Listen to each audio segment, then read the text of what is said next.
പക്ഷെ മനസ്സിനെ ഞെക്കുന്ന ഒരു കാര്യം അവതരിപ്പിക്കാനാണ് ഞാൻ ഇവിടെ വന്നത്. ഞെട്ടരുത്. പോയില്ലേ, അതിന്റെ എഫക്ട് എല്ലാം പോയില്ലേ. ഞെട്ടി കേൾക്കേണ്ട കാര്യങ്ങൾ ഞെട്ടി തന്നെ കേൾക്കണം. അതാ അതിന്റെ ഒരു സുഖം. ആണല്ലോ. പില്ലോയിൽ കിസ് ചെയ്ത് പ്രാക്ടീസ് ചെയ്തിട്ടുണ്ടോ? പറഞ്ഞോളൂ.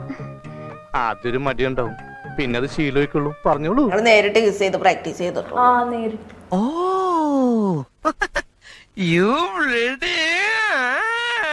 ന്യൂഡ് ബീച്ചിൽ പോയിട്ടുണ്ടോ? പോയിട്ടില്ല. ബീച്ചിന്റെ പേരാ? അങ്ങനെ ഒരു ബീച്ച് ഉണ്ട്. അത് ഞങ്ങൾ ആരും അറിഞ്ഞില്ല. ഞാൻ നിങ്ങൾക്ക് വേണ്ടി സ്റ്റഡീസ് ചെയ്തപ്പോഴാണ് ഇത് ഞാൻ അറിയുന്നത്. ഞങ്ങൾക്ക് എന്താണ് തമാശയാക്കാണ്? അല്ല തമാശയാക്കാണ്. അങ്ങനെ ആക്കണ്ട. ആള് കണ്ടെന്താ ന്യൂഡായിട്ടിരിക്കുന്ന പോലെ തോന്നുന്നില്ല. അങ്ങനെയൊന്നും ഇല്ലടോ. ചിരിപ്പിക്കരുത്. ഇങ്ങനെയുള്ള സമയത്ത് സൂക്ഷിച്ച് ചിരിപ്പിച്ചില്ലെങ്കിൽ ഞരമ്പ് കയറി പിടിക്കും. ബീച്ചിന്റെ പ്രത്യേകത എന്താണ്? എല്ലാരും ന്യൂഡായിട്ട് നടക്കുക.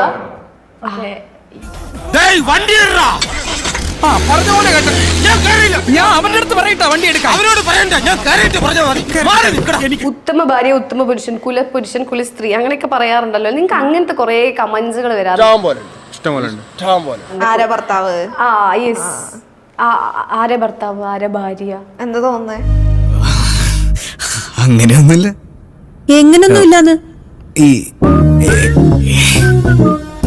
എല്ലാരെയും പോലെ നിങ്ങൾക്ക് എന്താ പറയാനുള്ളത്? നിങ്ങളിൽ അങ്ങനെ എന്താ ഉള്ളത്? കാരണം നമുക്ക് അറിയുന്നില്ലല്ലോ, അതുകൊണ്ടാണ് കേട്ടോ.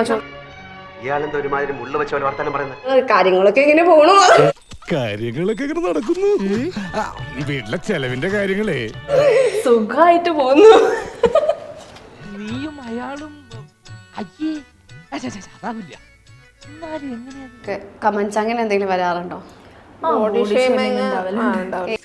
ഒരുപാടുണ്ടല്ലോ. എന്റെ സ്കിൻ, എന്റെ ഫേസ്, എന്റെ ബോഡി. ഒന്ന് എനിക്ക് തോന്നിയത് ഫ്രണ്ട് റിലേറ്റഡ് ആയിട്ട് അങ്ങനെയൊക്കെ പറയും. അങ്ങനെ വരാൻ വഴിയില്ലല്ലോ. പക്ഷെ അങ്ങനെ വന്നല്ലോ. രണ്ട് കൂടുതലാണ്, ഒരാൾക്ക് കുറവാണ്. അപ്പൊ അത് എല്ലാവർക്കും ഒരേപോലെ ഇരിക്കൂലല്ലോ. കറക്റ്റ് ആണ്. കറക്റ്റ് ആണല്ലേ.